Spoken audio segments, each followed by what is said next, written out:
अस्सलाम वालेकुम नाज़रीन, प्रोग्राम ग्राउंड जीरो के साथ मैं हूं शिफा यूसुफजई। प्रोग्राम का आगाज़ आज की सबसे बड़ी और अहम खबर से करेंगे, जिसके मुताबिक इसराइल ने कतर के दारुल हुकूमत दोहा में मुज़ाकरात के लिए मौजूद हमास की क़यादत को फ़ज़ाई हमलों का निशाना बनाया है, जिसके नतीजे में हमास के सीनियर तरीन रहनुमा खलील अल हैया की हलाकत की मुतज़ाद इत्तलात सामने आ रही हैं। अरब मीडिया ने दावा किया है कि इसराइली फ़ज़ाई हमले में हमास के सीनियर रहनुमा खलील अल हैया शहीद हो गए हैं। ताहम अल जज़ीरा ने हमास ज़राए के हवाले से ये बताया है कि इजलास में मौजूद हमास के तमाम रहनुमा इसराइली हमले में महफूज रहे। दूसरी जानब इसराइली फ़ौज की जानिब से जारी बयान में ये तस्दीक कर दी गई है कि इसराइली फ़ज़ाइया ने दोहा में हमास की आला क़यादत को निशाना बनाया है। हमास ज़राए के मुताबिक फ़ज़ाई हमले के वक्त हमास की मुतअद्दिद रहनुमाओं का इजलास जारी था और इजलास में हमास रहनुमा गज़ा जंग बंदी के हवाले से अमरीकी सदर की तजवीज़ पर गौर कर रहे थे।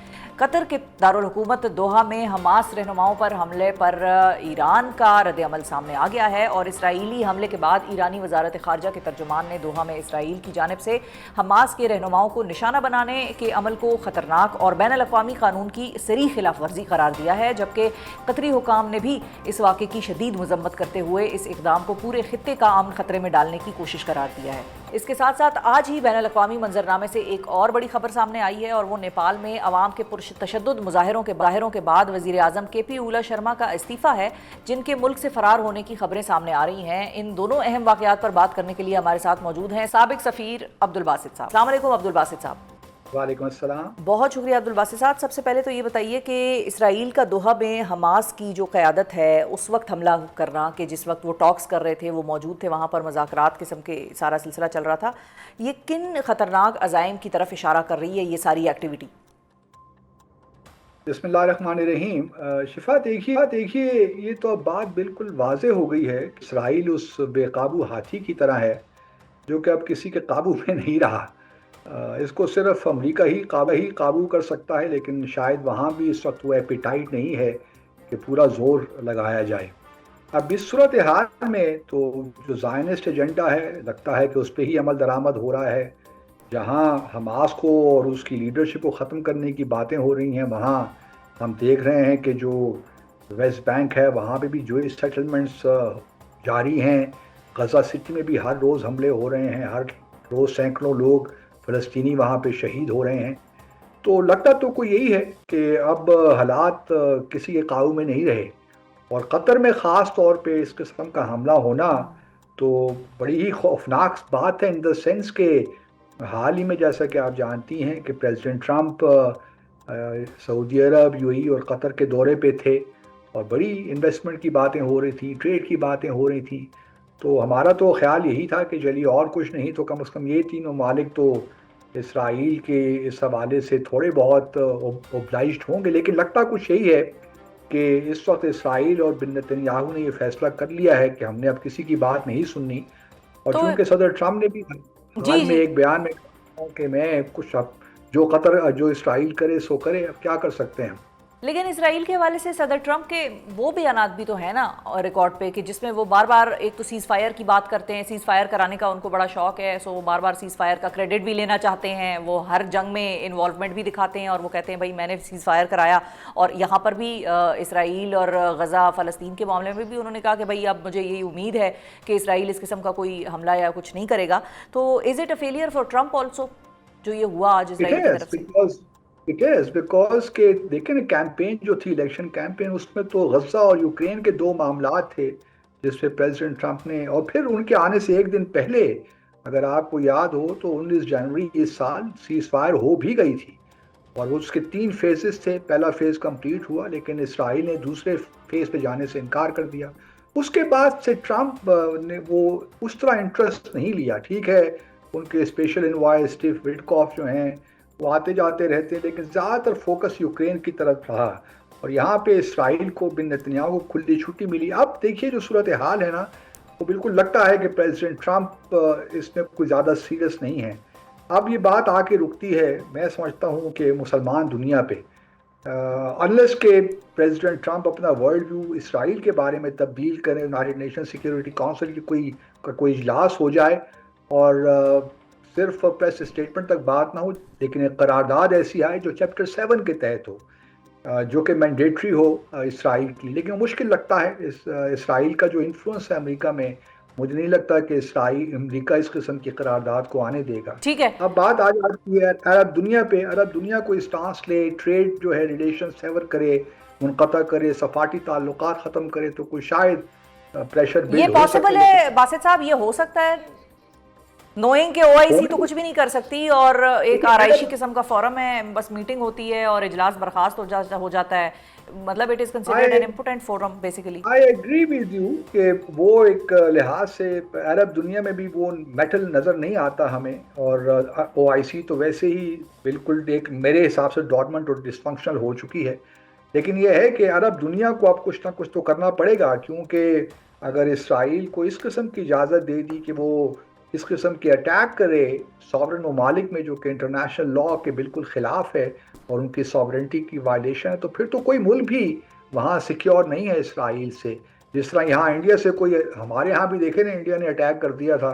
तो इस किस्म के हालात अगर वेस्ट एशिया में भी हैं, और इसराइल तो बिल्कुल कभी सीरिया पे हमला, कभी लेबनान पे हमला, कभी कतर पे हमला और कभी ईरान पे हमला, ये तो हालात बहुत मैं समझता हूँ कि ख़तरनाक होते जा रहे हैं और अरब दुनिया को ख़ास तौर पे इसका नोटिस लेना चाहिए। अच्छा, अब ये भी बताइए अब्दुल बासित साहब कि दोहा की जो सॉवरेनिटी है या उसका जो एक तासुर था एक न्यूट्रल ग्राउंड का, कि जहाँ पर बेसिकली तमाम मसाइल हल हो सकते थे, मीडिएशन होती थी। अगर हम इनखिला की बात करें अमेरिका की, तो तालिबान और अमेरिका के जो मुज़ाकरात थे या जो टॉक्स हुई थी वो भी दोहा में हुई। फिर उसके बाद इस वक्त भी वो टॉक्स चल रही थी जबकि ये हमला हुआ। तो ये जो सेफ न्यूट्रल ग्राउंड का कॉन्सेप्ट डेवलप कर रहा था कतर के हवाले से, वो कितना डैमेज हुआ इस हमले से? देखिए, कतर का जो रीसेंट पास्ट अगर आप देखिए, उससे थोड़ा पहले 10-15 साल पहले चले जाइए, तो कतर का ज़रा वर्ल्ड व्यू डिफरेंट रहा है as compare to other gulf countries. ये इख्वान मुस्लिमून को भी ये सपोर्ट करते रहे। फिर जो इजिप्ट में तब्दीली आई, मोर्सी की हुकूमत आई, उसको भी सपोर्ट किया। बाकी अरब ममालिक इसके हक़ में नहीं थे, और इसी वजह से आपको याद होगा कि सऊदी अरब और यूएई वगैरह ने इकनॉमिक ब्लॉकेट भी किया था कतर का। इसी तरह हमास के बारे में भी अरब दुनिया जो थी वो कोई इतनी ज़्यादा मुतमईन नहीं थी कतर के रोल से। तो कतर का एक हमेशा से थोड़ा कंट्रोवर्शियल रोल रहा है। लेकिन पिछले कुछ सालों से हमने ये भी देखा, अल जज़ीरा के हवाले से भी लोगों को बड़े ख़दशात थे, इवन अरब दुनिया को भी ख़दशात रहे हैं। इसी वजह से बहुत से ममालिक में शायद अल जज़ीरा अरब भी नहीं आता। तो कतर ने पिछले कुछ सालों से कोशिश की है कि दोहा को एक जनीवा के तौर पे एक डेवलप किया जाए। यहाँ पे इस तरह आपने कहा, अफगानिस्तान के हवाले से ही मुज़ाकरात होते रहे, हमास और इसराइल के दरमियान भी यहाँ पे मुज़ाकरात होते रहे।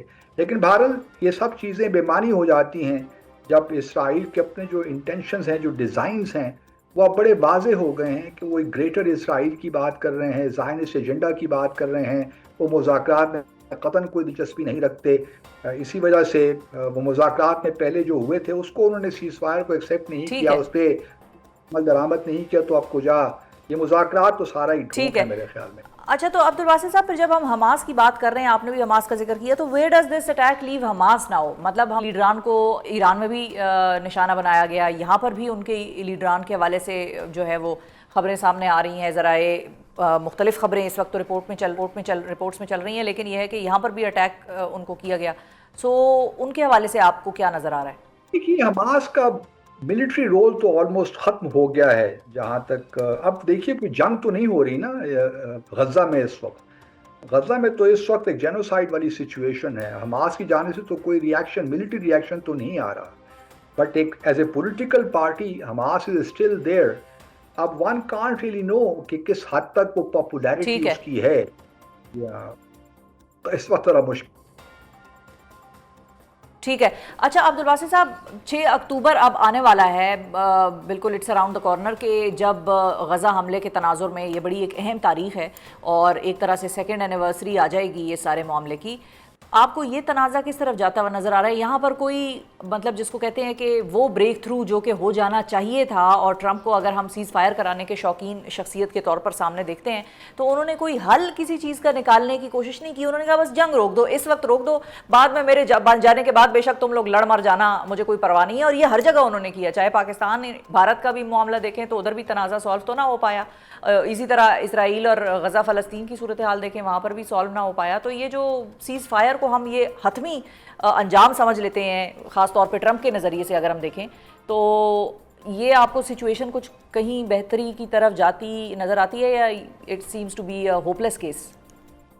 ये 7 अक्टूबर तो चलिए आ जाएगा और चला भी जाएगा, लेकिन प्रेसिडेंट ट्रंप का अगर आप यूक्रेन में देखें तो वहाँ पे उनका डिफरेंट व्यू पॉइंट है। वहाँ पे वो पीस डील की बात कर रहे हैं, सीज फायर की नहीं कर रहे। वहाँ वो पुतिन से एग्री करते हैं। ये इंटरनेशनल रिलेशंस में ये होता है, लेकिन मुझे सच्ची बात है, ईमानदारी की बात तो ये है कि मुझे कुछ नज़र नहीं आ रहा। और चूंकि नेतन्याहू इस वक्त डोमेस्टिकली काफ़ी उनको परेशानी है, इन द सेंस के वो इस वक्त फार राइट के जो लोग हैं, बिन गैवियर हों या स्मोट्रिच हों, वो उनके हाथ में हैं और वो उनको लूज़ नहीं कर सकते। अगले साल अक्टूबर में इलेक्शंस होंगे, उस वक्त तक मैं नहीं समझता कि कुछ भी ये नेतन्याहू कुछ करेंगे, कोई डील करेंगे हमास के साथ। अब ये उन्होंने फैसला कर लिया, जहाँ तक मेरी असेसमेंट है, कि वो हमास वगैरह से कोई डील नहीं होगी और ये मामलात इस तरह ही चलते रहेंगे। और जहाँ तक प्रेसिडेंट ट्रंप का ताल्लुक है, वो इस वक्त यूक्रेन में ऐसे फंसे हुए हैं, वहाँ से उनका निकलना मुश्किल है। मुझे नहीं लगता कि ये मामलात कोई अब मुज़ाकरात के जरिए हल होने हैं। ये मामलात इस तरह ही चलते रहे। अनफॉर्चुनेटली ये मामला इसी तरह, हाँ, अरब दुनिया फर्म स्टैंस ना ले कोई। अच्छा, अनलेस अरब दुनिया कोई स्टैंड ना ले फर्म इनफ कि भाई वो इस तनाज़े को रोकें। अच्छा अब्दुल बासित साहब, आज के दिन की एक और बड़ी अहम खबर थी और एक और बड़े ही खौफनाक किस्म के मनाज़र सामने आए। अवाम का गैज़ व गज़ब हमने देखा, और ये पिछले 1 साल के अंदर ये दूसरा मुल्क है जिसमें हमने देखा। पहले बांग्लादेश की बात हुई, वहाँ पर इसी मतलब तर्ज तरीका अपनाया गया। वहाँ पर उनके जो लीडरान हैं, प्राइम मिनिस्टर, उनको they were pushed out, they had to basically run for their lives. आज भी यही चीज़ देखी गई कि नेपाल के वज़ीर आज़म और एक तशद्दुद मुज़ाहरे और ये सारा मामला। तो ये आप can you draw parallel between these two states कि भाई ये बांग्लादेश और नेपाल में, ऑल्दो श्रीलंका में भी हमने ये सारा कुछ देखा, लेकिन वो एक फाइनेंशियल इमरजेंसी और कोविड के बाद इकोनॉमिक सिचुएशन के तनाजुर में था। यहाँ पर सिचुएशन का कॉन्टेक्स्ट या बैकग्राउंड थोड़ा डिफरेंट था। तो हम पैरेलल ड्रॉ कर सकते हैं 1 साल के अंदर 2 इसी किस्म की तरीक़ाकार और 2 रियासतें जिनसे वज़ीर आज़म भागे, एक ही तरीके की हुकूमतें जो हैं वो उनके तख्ते पलटे। मेरे ख्याल में ये जो कंपैरिजन हम ड्रॉ करने की, एनालॉजी क्रिएट करने को, ये थोड़ा सा मिसलीडिंग है और इससे हम शायद गलत कंक्लूजन्स ड्रॉ करें। देखिए, जहाँ तक बांग्लादेश का ताल्लुक है, एक 16 साल की हुकूमत शेख हसीना की थी और वो अथॉरिटेरियन रिजीम, डिक्टेटोरियल माइंडसेट और बिल्कुल प्रो इंडिया, और इस वजह से, और वहाँ भी करप्शन बेशुमार, और पुराने जो लोगों को फांसियाँ, इंटरनेशनल जो उन्होंने क्राइम ट्रिब्यूनल अपना बना रखा था, उस कॉन्टेक्स्ट से मेरा नहीं ख्याल कि ये, देखिए ना, जो केपी शर्मा ओली हैं, इनको तो पिछले साल जुलाई में ये इलेक्ट होके आए थे और एक इलेक्शन के थ्रू होके आए थे। कुछ ग्रीवेंसेस यकीनन हो सकते हैं नेपाल के लोगों के करप्शन के हवाले से, अनएम्प्लॉयमेंट के हवाले से, लेकिन मेरा अपना ख्याल है कि इसमें कुछ बैरूनी ताकतें भी हैं जो इस मौके से फ़ायदा उठाया। अच्छा, हमने ओली साहब की हुकूमत अगर आप देखिए तो हमें एक टिल्ट नज़र आता है टूवर्ड्स चाइना, क्योंकि वो ज़रा कम्युनिस्ट ओरिएंटेशन के आदमी हैं। तो अभी हाल में उनकी बीजिंग में मुलाकात भी हुई प्रेसिडेंट शी के साथ। तो एक, चूँकि बहुत डिपेंडेंस है, अगर आप देखिए नेपाल की लैंडलॉर्ड कंट्री है, उसकी भारत पे बहुत डिपेंडेंस है, और फिर बॉर्डर डिस्प्यूट बड़े सीरियस हैं। और प्राइम मिनिस्टर ओली ने पिछले 1 साल में अपना सियासी नक्शा जो नया रिलीज़ किया, उसमें जो बॉर्डर एरियाज हैं उनको नेपाल का एरिया बताया। इसी तरह जो नया कॉन्स्टिट्यूशन, तो उनको पिनलाइज किया गया है अब्दुल बासित साहब, अगर वो चाइना की कम्युनिस्ट सोच के ज़रा हामी लगे या हामी हिमायत करते नजर आए किसी और बड़े मुल्क के थ्रू। मैं हिमायत तो नहीं कहता, लेकिन ऑब्वियसली प्राइम मिनिस्टर ओली चाहते थे कि जो भारत पे डिपेंडेंस है वो कम हो, क्योंकि भारत भी बहुत अपनी एक हेजेमनी तो यहाँ क्रिएट करना चाहता है इस रीजन में। तो इन्वॉल्वमेंट आपको यहाँ पर इसमें नजर किसकी आई, कुछ आप पिन पॉइंट कर सकते हैं? मैं समझता हूँ कि भारत ने कहीं ना कहीं स्टोक किया इस अच्छा। वायलेंस को, क्योंकि एक तो खतरा उनको बांग्लादेश से पहले ही उनके हाथ से निकल गया था। अब नेपाल को वो ये अफोर्ड नहीं कर सकते थे कि वो बिल्कुल प्रो चाइना की अलाइनमेंट पे चला जाए, या ऐसी पोजीशंस है जो एंटी इंडिया हो, खास तौर पे बॉर्डर रीजन्स पे। तो खास तौर पे जो मदेसी जो ट्राइब है या मदेसी जो रीजन है तेराय का बॉर्डर एरिया, उसमें प्राइम मिनिस्टर ओली ने बड़ी स्ट्रांग पोजीशन ली विज़ावी इंडिया। तो मेरा ख्याल ये है कि अब जो भी हुकूमत आएगी, सुन तो यही रहे हैं कि बालन शाह जो हैं खटमंडू के mayor, he may become the interim prime minister, तो he comes from Madhesi reason. ठीक है। तो मुझे लगता है कि शायद भारत का कहीं ना कहीं इसकी इन्वॉल्वमेंट जरूर है उनकी। ठीक है, तो फिर will the dust settle in Nepal? बस तो देखिए, अब सेटल तो जब इलेक्शंस होंगे देखा जाएगा। ये इंटरिम सेटअप आता है फोर्स, क्योंकि वो क्या करती है। So it's kind of still fluid, लेकिन कम से कम वायलेंस मेरे ख्याल में जो डिमॉन्स्ट्रेशंस हो रहे थे अब वो सेलिब्रेशन में तब्दील हो गए हैं। तो लेट्स होप, क्योंकि नेपाल के साथ हमारे बड़े दरीना ताल्लुकात हैं, तो हम तो यही ख्वाहिश रखेंगे कि नेपाल के लोग जो हैं वो जमहूरियत की जानिब जाएं, प्रॉस्पेरिटी की तरफ जाएं। तो लेट्स होप कि जो भी इंटरिम सेटअप आता है वो एक अरसे के बाद इलेक्शंस करवा सके और जमहूरियत पे दोबारा मुल्क को वापस ले आए।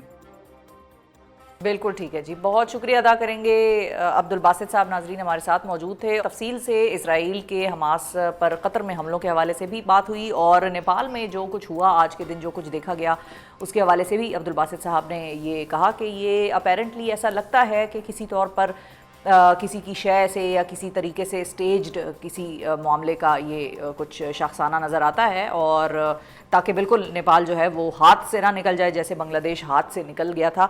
सो उस चीज़ को रोकने के लिए शायद ये एक स्टेज्ड किस्म का ड्रामा है। अब आने वाले वक्तों में देखते हैं कि खित्ते में किस तरीके से ये सिचुएशन डेवलप करती है, और आपको भी इसके हवाले से आगाह रखेंगे। और अब प्रोग्राम में जिक्र ताज़ा तरीन सियासी सूरत हाल का, जिसमें 9 मई केसेस की सज़ाओं की बाज़गश जो है वो थमने में नहीं आ रही है। PTI के दीगर मामलात पर भी बहुत बात हो रही है। आज लाहौर की इंसदाद दहशतगर्दी अदालत ने एक और 9 मई केस में PTI रहनुमाओं डॉक्टर यास्मीन राशिद, मियां महमूद रशीद, उमर सरफराज चीमा और एजाज चौधरी को 10-10 साल कैद की दोबारा सजा सुना दी है, और दीगर केसेस की तरह शाह महमूद कुरैशी को इस केस में भी बरी कर दिया गया है। जबकि सजा याफ्ता मुजरिमान की फहरिस्त में खदीजा शाह का इजाफा हो गया है इस मरतबा, जिनको 5 साल कैद की सजा सुनाई गई है। ये चौथा मुसलसल केस है कि जिसमें PTI क़यादत को 10-10 साल की सजाएं सुनाई गई हों।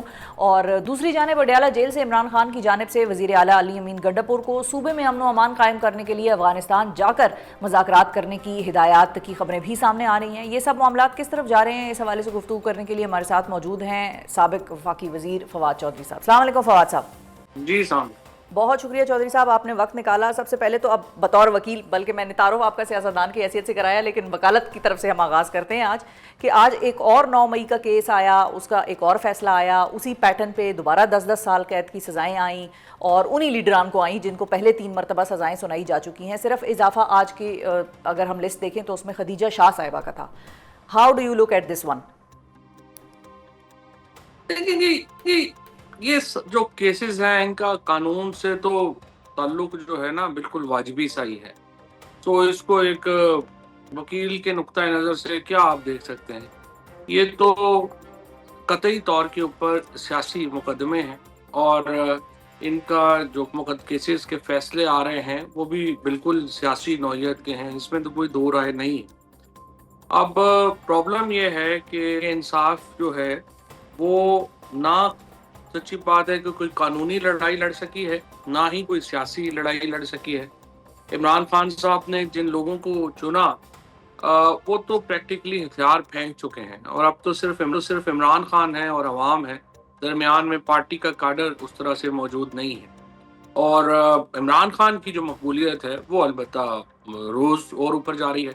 अगर 65% लोगों ने 9-8 वोट किया था इमरान खान के लिए, आज 75% लोग इमरान खान के लिए वोट करेंगे, और उनकी जो सेंटिमेंट है लोगों का वो इमरान खान के साथ खड़ा है। मैं इसको जिस तरीके से देखता हूँ वो ये है कि जो बुनियादी तौर के ऊपर जो सुकम है वो देखिए ना, इस वक्त सच्ची बात तो ये है कि हुक्मरान और इमरान खान दोनों ही जो पॉलिटिकल स्ट्रेटजी है वो मुआवजे पर ही इस वक्त जो है वो मुनहसर है।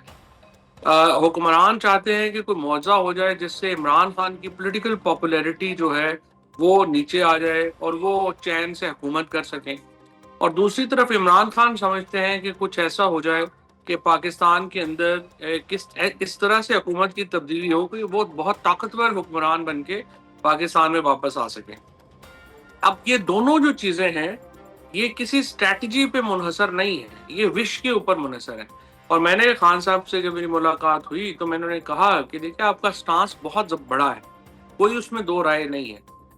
पॉपुलैरिटी भी आपकी इतनी ज़्यादा है, शायद ही कोई और पाकिस्तानी लीडर इसके करीब पहुंचा हो, लेकिन स्ट्रैटेजी नहीं है ठीक है। अच्छा, और स्ट्रेटजी। स्ट्रैटेजी के बगैर आना बड़ा मुश्किल है। अच्छा फवाद साहब, जब आप ये कहते हैं कि कानूनी टीम जो है वो कानूनी महाज पर भी कुछ नहीं कर सकी और सियासी महाज पे भी कुछ नहीं कर सकी, चलें सियासी महाज पे तो मैं या लोग होंगे तो वो आपसे एग्री करेंगे कि भाई गंडापुर साहब यहाँ आए, इतना बड़ा अपना जो तम तराक से आए केपी से निकल के, और यहाँ आके वो खैबर पख्तूनख्वा हाउस चले गए चाय पीने, और उसके बाद एक अजीब सी कहानी हमने सुनी कि भाई हम 16 डिस्ट्रिक्ट अबूर करके मैं केपी पहुँचा, पेशावर पहुँचा, और वो एक अजीब सी सूरत हाल थी। लेकिन जो कानूनी महाज है, जहाँ पर बहुत सारे लोग ये कहते हैं और इंडिपेंडेंट मुबस्सिरीन हो जाएं, लिखने लिखाने वाले हो जाएं, लॉयर्स हो जाएं, वो ये कहते हैं जब कानून ही नहीं है तो कानूनी स्ट्रेटजी कैसे बनेगी? जब अदालतों के फैसले ही नहीं माने जाते तो फिर कानूनी चाहे कोई भी वकील दुनिया का आके बैठ जाए तो वो क्या कर लेगा? नहीं, बिल्कुल सही बात है। तो फिर आपने देखिए ना, आपने वकीलों को क़यादत क्यों दी थी? आपने हामिद खान को सेनेटर क्यों बनाया था? आपने पिछले जो हाई कोर्ट सदर थे लाहौर के, उनको 3 करोड़ रुपया दे दिया, मौजूदा सदर को 5 करोड़ रुपया दे दिया। लॉयर आपसे 15 जो है वो जमा नहीं होते। आपकी जो ILF है वो किधर है? जो लोग आपके केसेस लड़ रहे हैं, आप मुझे बताइए उनमें कितने हैं जो इस काबिल हैं कि वो मुकदमे भी लड़ सकें? जो स्ट्रेटजी अगर आपने कानून के एतबार से अदालतों के ऊपर जो सिचुएशन है उसको सामने रख के बनानी थी ना। मिसाल के तौर के ऊपर जाज चौधरी साहब को, महमूद रशीद साहब को, यास्मीन राशिद साहिबा को मल्टीपल केसेस के ऊपर जो PTI की पार्टी है वो क्या अदालतों में गई? और अगर अदालतों में नहीं गई तो क्यों नहीं गई? और अगर अदालतों में जाते और 200 वकील भी जज के सामने खड़े होते कि एक ही तरह के मुकदमों में आप 34,000 लोगों को ट्राई कर रहे हैं और 34,000 पिटीशनें जो है वो पहले आप सुने, तो आपको सुननी पड़ती ना। अब आपका प्रॉब्लम ये है कि ना तो आप कोई लीगल स्ट्रेटजी बना सके हैं और लेकिन ना ये ही इतना आप आसान है political फवाद strategy। साहब, ये क्या इतना आसान है कि 200 लोग जज के सामने खड़े हो जाएं और जो सजा चार मुकदमों में हो रही थी और जहां फैसला हुआ था कि भाई इन सबको 10-10 साल की सजा देनी है, तो उनका सजा मुअत्तल हो जाएगी या सजा नहीं होगी सिर्फ इसलिए कि 200 लोग जज के आगे खड़े हो गए? Because the system has turned against PTI ना। नहीं, बिल्कुल बिल्कुल भी। आप मुझे 1000 वकील पर सुप्रीम कोर्ट के सामने खड़े कर दें और उनसे कहें कि आप इन मामलों के ऊपर जो है वो फैसला करें, सुप्रीम कोर्ट को फैसला करना पड़ेगा। बिल्कुल अच्छा। सवाल ही पैदा नहीं होता कि आप जब तहरीक बनाएं और आप कहें कि सारे वकीलों को इतना इग्नोर कर देंगे।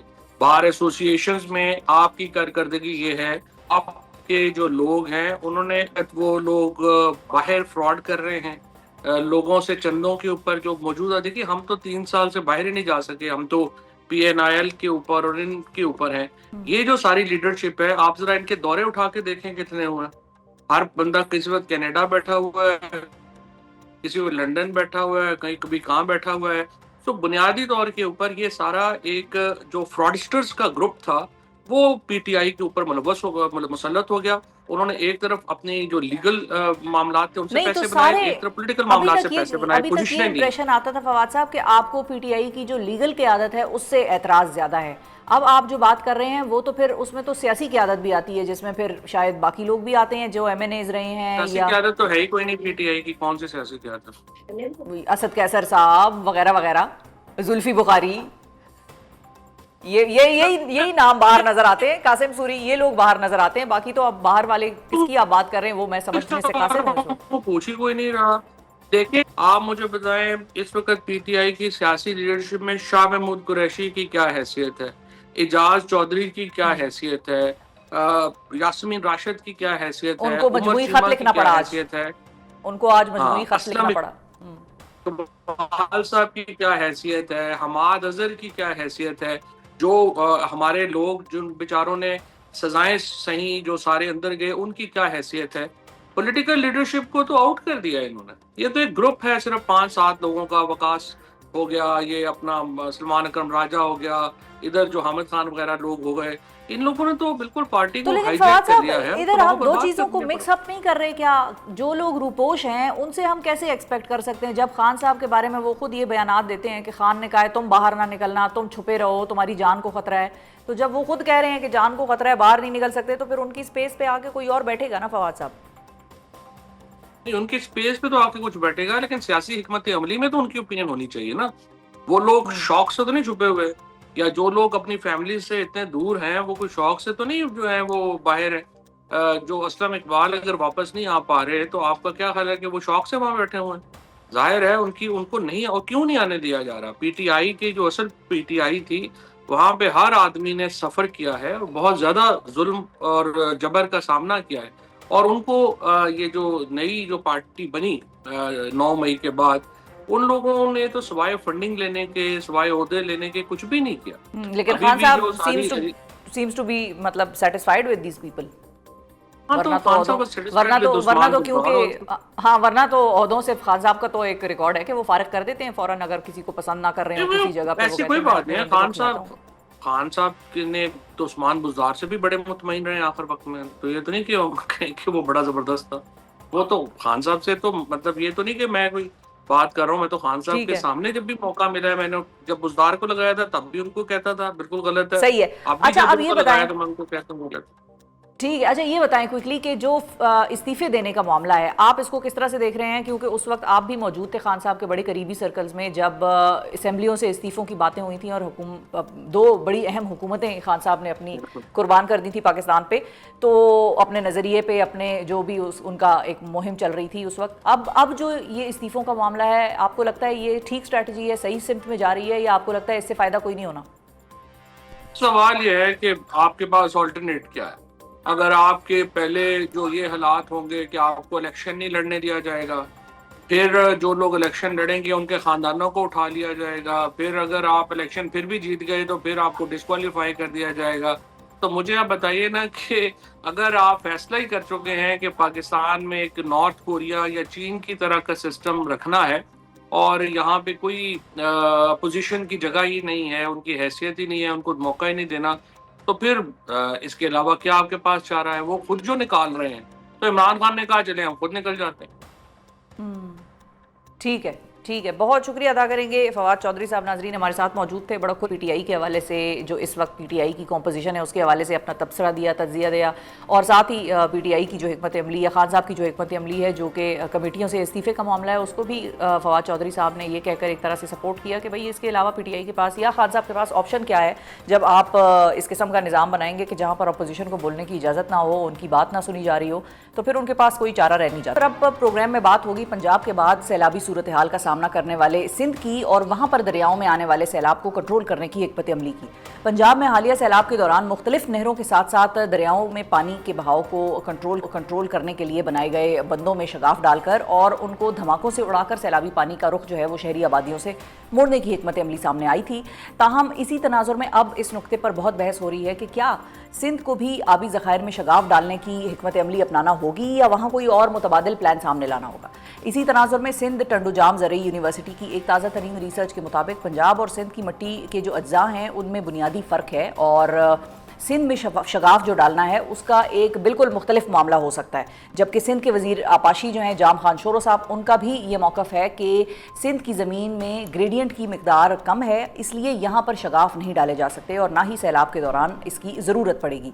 इस रिसर्च के मुताबिक अगर दरियाए सिंध की दाएं जानिब शगाफ डाला जाए तो पानी मंछर झील में जाएगा, जहां से उसको दोबारा दरियाए सिंध में छोड़ा जा सकता है, जबकि दरियाए सिंध के बाईं जानिब शगाफ डाले जाने की सूरत में पानी सखर बैराज से जुड़ी जो नारा झील है उसमें जाएगा। पंजाब और सिंध में सैलाबी पानी को शहरी आबादियों में आने से रोकने के लिए हिकमत अमली में बुनियादी फ़र्क क्या हो सकता है, क्या होना चाहिए, और हमें अपनी वाटर मैनेजमेंट किस तरह से बेहतर बनानी होगी, इस हवाले से गुफ्तगू करने के लिए हमारे साथ मौजूद हैं माहिर आबी वसाइल हसन अब्बास साहब। अस्सलाम वालेकुम डॉक्टर साहब। जी वालेकुम सलाम। बहुत शुक्रिया सर, आपने वक्त निकाला।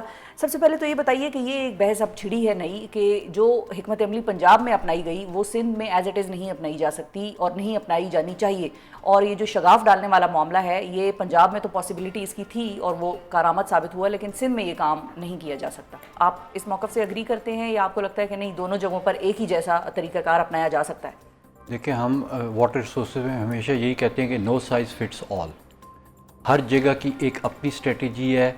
जो स्ट्रेटजी केपी में होनी चाहिए वो पंजाब के लिए ज़रूरी नहीं है काम करे। बलूचिस्तान की अपनी स्ट्रेटजी होनी चाहिए, गिलगित बल्तिस्तान की अपनी होनी चाहिए, और पंजाब की अपनी, सिंध की अपनी होनी चाहिए। और ये जो डेवोल्यूशन है इन चीज़ों की 18 अमेंडमेंट के बाद प्रोविंसेस को, वो एक्चुअली जो डेवोल्यूशन है वो उसको रीजनल स्केल के ऊपर लेके आती है, ताकि हर कोई अपने अपने माहौल के मुताबिक, अपने अपने एनवायरनमेंट के मुताबिक अपने अपने प्लान बनाए।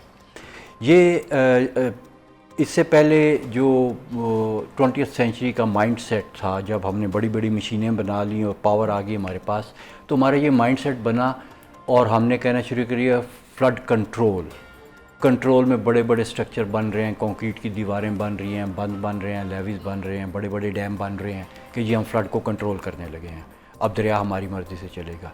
लेकिन दरिया ने सूनर और लेटर हर जगह पे बताया कि भाई कभी कभी मेरी भी मर्ज़ी चलेगी, और जब मेरी मर्ज़ी चलेगी तो फिर बहुत ही ज़्यादा चलेगी। तो इसलिए पीपल रियलाइज्ड इट, और फिर माइंडसेट चेंज हुआ। अब ये मैं ग्लोबल माइंड की बात कर रहा हाँ, हूँ, मैं यही ठीक है? पूछने वाली थी कि हैव वी रियलाइज्ड इट? हाँ, देखें, ये ग्लोबल माइंड है, और ग्लोबल माइंड हमेशा जो होता है वो लेटेस्ट साइंटिफिक रिसर्च और ह्यूमन एक्सपीरियंस के ऊपर बेस्ड होता है।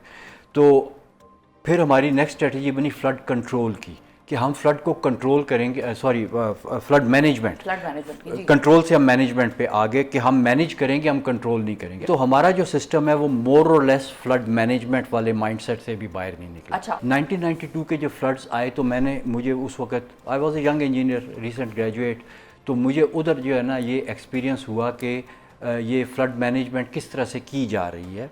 और 1992 में जब मैं वहाँ पे था साउथ पंजाब के फ्लड कंट्रोल सेंटर में, तो वहाँ पे उस वक्त ये मंगला के गेट अचानक इनको खोलने पड़े, इसी तरह की डेल्यूज हुई, और वो मॉनसून के एंड पे जाके कुछ सितंबर की 17-18 तारीख थी, जब डैम भरे हुए थे, पीछे पानी आया मंगला डैम के नेचुरल, इन्होंने डैम के गेट खोले, पूरा झेलम का शहर डूब गया और सारी तबाही हुई। और हम लोग मुल्तान में बैठे उस वेव का इंतज़ार कर रहे थे। चनाब और झेलम में ये फ्लड की 2 वेव्स आ रही थी। त्रिमू पे इन्होंने मिलना था, 8-8 लाख की उसी की वेव थी। त्रिमू की कैपेसिटी 10 लाख थी। अगर ये वेव्स आपस में मिल जाती हैं तो त्रिमू गया आपके हाथ से, वो या तो, और उसमें फिर यह है कि वो ब्रीचिंग, ठीक है, कि हम ब्रीचिंग करेंगे, वो सारी चीज़ें, उसके लिए उसमें हम लोग प्रैक्टिकली इन्वॉल्व थे कि उधर वो ट्यूब्स डालते हैं, वो उसकी एल्युमिनियम की, उनके बीच में जो आप एक्सप्लोसिव भर देते हैं, और उसके बाद में जब वो ऑर्डर मिलता है तो आप प्रेस करके तो वो उड़ा देते हैं उसको। ये भी आपने देखा है? जी, बिल्कुल देखा। अच्छा, अब ये आपने बड़ा इंटरेस्टिंग वाकया सुनाया कि उस वक्त आप मौजूद थे और मुल्तान में इंतजार कर रहे थे कि पानी आ रहा है।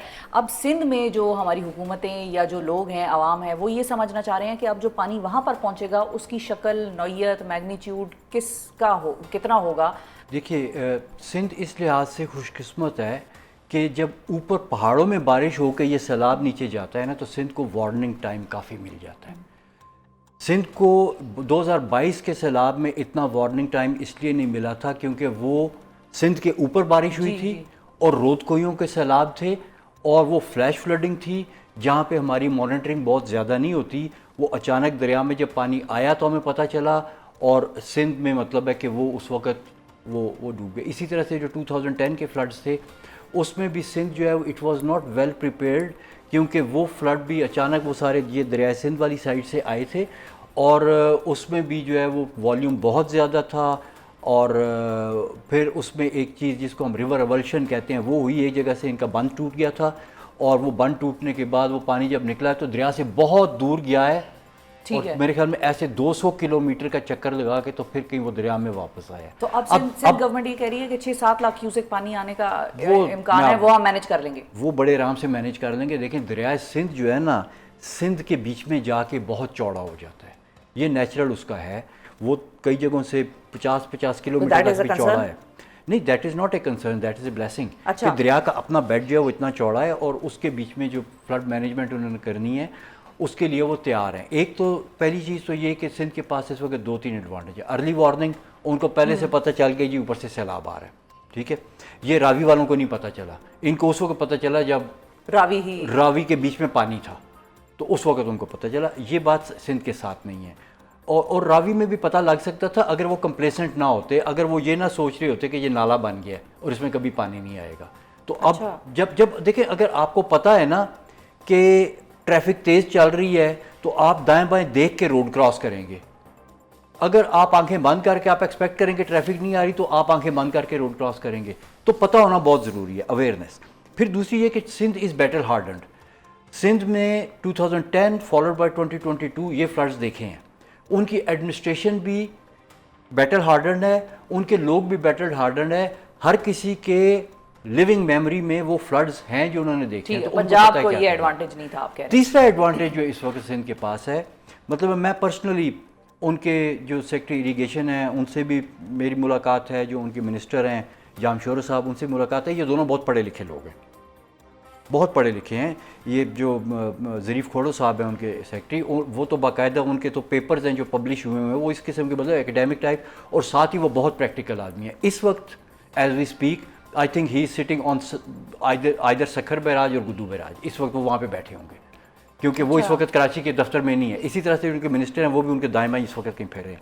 तो बेसिकली जब टॉप मैनेजमेंट होती है ना, इफेक्टिवली काउंटर कर रहे होते हैं। इसी तरह से जब मैं उनके वो सुन रहा था एक चैनल के ऊपर जिस पे जो मिनिस्टर साहब हैं उन्होंने कहा कि हम ब्रीचिंग वाली उसके ऊपर क्यों नहीं चल रहे। अगेन 2010 फ्लड्स कि रिवर रिवल्शन हुई तो पानी तो वो जा रहा है क्योंकि, अच्छा फिर उन्होंने एक और बड़ी इंटरेस्टिंग बात की उसमें।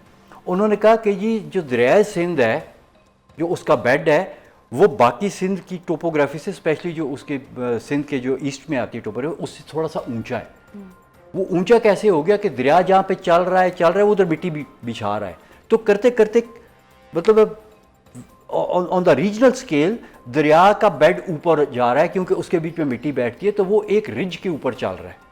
और अगर उसमें से आप पानी निकालेंगे तो फिर वो पूरे इलाके में फैल जाएगा। तो इसलिए वो कहते हैं कि हमने ये स्ट्रेटजी नहीं करनी क्योंकि पंजाब में ये है कि यूं टोपोग्राफी है, दरिया दरमियान में है, तो आप इधर से तोड़ेंगे तो वो घूम के वापस फौरन दरिया में आ जाएगा, फौरन बाईपास करके। लेकिन सिंध के केस में वो पता नहीं किधर कितने शहरों से गुजरते हुआ कितने मील का बाईपास करके फिर कहीं जाके जो डेल्टा में पहुंचेगा या दरिया के बीच में आएगा। तो इसलिए वो ये बात बिल्कुल ठीक कर रहे हैं। और आई एम सो ग्लैड कि पाकिस्तान में इस वक्त एटलीस्ट सिंध में ये अंडरस्टैंडिंग है एट दी हाईएस्ट लेवल। ठीक है कि how to manage it and I think they will do well. बहुत शुक्रिया अदा करेंगे डॉक्टर हसन अब्बास साहब। नाजरीन हमारे साथ मौजूद थे और इनका भी ये मौक़िफ़ था कि एक तो सिंध गवर्नमेंट तैयार है, उसको तैयारी का बड़ा टाइम मिल गया, और साथ ही साथ इनका भी ये मौक़िफ़ था कि सिंध में स्ट्रैटेजी डिफरेंट होनी चाहिए पंजाब से, क्योंकि टोपोग्राफीज़ जो हैं वो दोनों इलाकों की डिफरेंट हैं। इसी के साथ आज के प्रोग्राम से मुझे दीजिए इजाज़त। अपना बहुत ख्याल रखिए, हमें और पाकिस्तान को दुआओं में याद रखिए। अल्लाह हाफ़िज़।